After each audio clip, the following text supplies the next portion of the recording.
Hey, Paul. It was a pleasure to meet you at the Salt Spring Island Plunge. I very much enjoyed your class. It was great to dance with you. And out of our conversations, I have some questions. And I thought maybe I would ask you in this kind of public domain and see if you want to send any responses back. So here's my first question for you. I don't know if you know this, but the U.S. Department of Labor ranks all professions from best to worst. And I don't know about now, but about a decade ago, the second to the worst career that they thought a person could go into, and of course job satisfaction is not one of their criteria, the second to the worst profession is dancer. The only profession that's worse than dancer, according to them, is to become a logger. So my question for you, I know you went to school to be a pre-med. I imagine you were making your parents very proud. So I'm wondering, what was your initial impulse to become a dancer? And now, I think it's been over a decade and a half since then. What keeps you going? That's my first question. Take it away. Hi, Martin. This is Paul. I wanted to respond to the first question that you asked me. What brought me to dance and what continues to inspire me to want to keep doing it? It was tricky because I was a pre-med major when I started.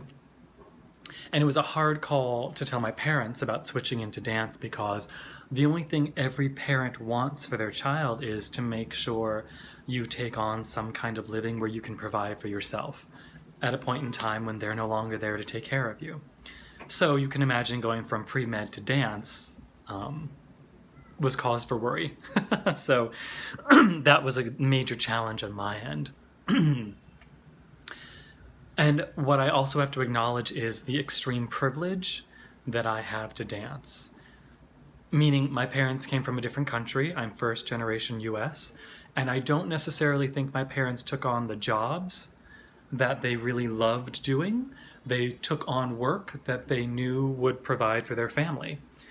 And that's a luxury I don't have to follow in, meaning I can follow my heart and my passion and dance for a living.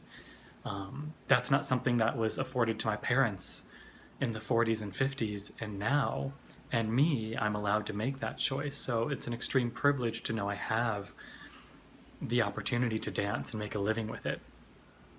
And now that I have some stability around my dancing, meaning I have more stable teaching jobs and I have a career under my belt and I'm dancing professionally, I feel more confident in it.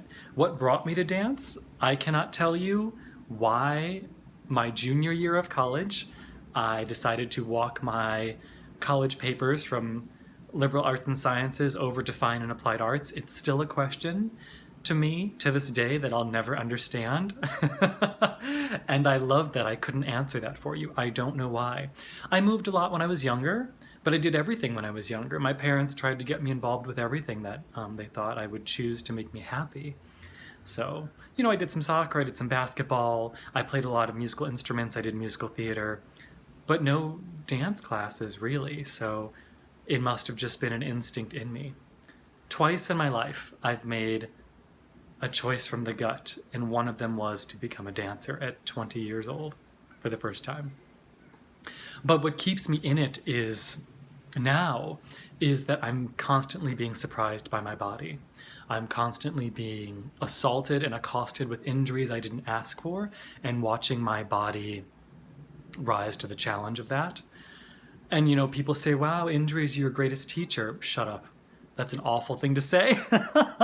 When you're not on the other side of them yet, it's just an awful thing to hear and to say and to deal with. But I'm getting there. But I think history will always come back full circle, larger scopes of history from the beginning of time till now, or even shorter histories like civil rights and a year ago and birthdays. And by shorter history, what I mean in this context is I'm watching so much of America have to take on physicality as a requirement and something dutiful, like the gym that I have to get to after work, which is something they are forced to do, and watching people pretend to have a zeal and a zest for it. I'm talking about people that didn't find joy in being physical when they were younger, if they didn't do sports or what have you. It's something that it's a requirement and it's a forced thing. And I get the joy of having physicality built into my daily practice, which is my job. Cardio from being in the studio from rehearsal. Calisthenics training, working on quadruped because I'm a contact improv practice. I'm lucky to have that. But I watch my family, my sisters, and my friends force themselves to go to the gym, and I think it's full circle. People are realizing physicality has to mean more to your daily practice for your quality of life. And people are waiting, they're not waiting as long to find this in their golden ages. They're finding it now earlier in their 30s, 40s, and realizing this has to be something I include in my personal practice if I want to live a longer, better quality of life. And so I think that also helps me stay in the game with dancing, knowing that being physical is something that everyone else is catching up to, realizing it's something that's important. What keeps me in dance a little bit is also the fear that I've committed to something for so long that I don't think I have the chops or the energy to change my lifestyle into some other kind of job. And also, I don't want to. This might be the longest relationship I've ever been in, is dance.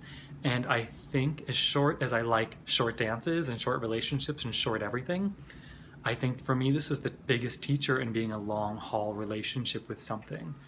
And can I do it to the bitter end? Will I make the mistake of, should I have let go of it sooner and not realize that till later? Will I make the success story of it was worth it and still dancing in my 70s and being heralded and acknowledged and having articles written about? Will I make it just a hobby sooner or later? Will I be an influence on people that want to learn? Will I continue to learn? These are questions that still interest me, and they will until they don't. And then I'll be able to answer your question later again, what keeps you going? So that's some of my answers for your first question.